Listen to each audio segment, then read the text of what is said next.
So I think the moral of the story is that the parity will be increasing. And Bobby Marks mentioned this on the podcast or the studio show in Vegas when you and Neil were on with him. Mm-hmm. It's going to create this kind of effect. And no, we won't see it this season to that effect, but I think eventually we will. Eventually, the Warriors will cut ties and they'll trim things down. They've already started to do so with trading Poole. We've seen that. Over time, it will work. It's just going to take a little bit of just getting pinched for pennies and seeing your assets dwindle, and then we'll see teams reconsider. But even Boston, as big of a market as they are, and as big of spenders as they are, will get hit.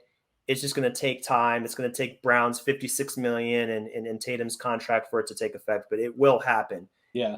And it really all comes down to the value that ownership and management see in both everyone, media and fans talk about the tax. The tax is really just what the ownership has to pay, right? So it's the value that ownership finds in paying the tax, and then the value that the front office finds in foregoing, those roster building limitations as far as the frozen draft picks. Is it worth doing that to go over the second apron, to hold on to your guys, to make another run, right? Is it worth it?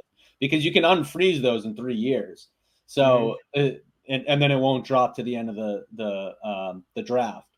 So is it worth doing that? Or, is it a no questions asked? We need to get below the apron to avoid that.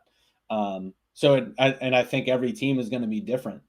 Of course, every team's different when it comes to the tax. Some never go over the tax. So, but I think everyone's going to be different when it comes to these first and second apron limitations too, and how they value them. And then the other part of it too is going to be, as Bobby Marks talked about it too, the free agency is already so dried up, right? Everyone just signs their contract with their prior teams because they have better rights, and then they enter what they're all calling the trade portal. But now with the new CBA rules, there's going to be so many limitations for so many teams as far as what they can do trade wise and how much salary they can take in. So then the market's going to be so thin on that side of things too. So it is. So there's not going to be as much movement. So it'll be really really interesting to see just how all that shakes out.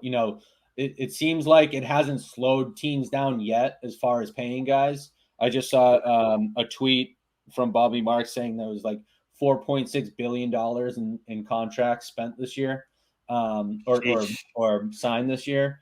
So, it hasn't slowed anything down yet. I think teams are just like, let's sign them and then we'll figure it out later. And then I think they'll pay the piper and see that they might have to unload some of these assets and not get much in return just to dump the contracts, because the market's going to be so thin, because it's going to be so hard to find trade partners who are even able to trade with them. The way I see it, every single team has a credit card.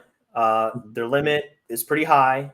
They're spending up to the limit. Okay, we spend money today. It's not going to hurt us today. It's not going to hurt us tomorrow. But eventually, credit card companies come back and they say, all right, we're going to need at least some of this back. You got to pay a minimum if you don't pay it off entirely.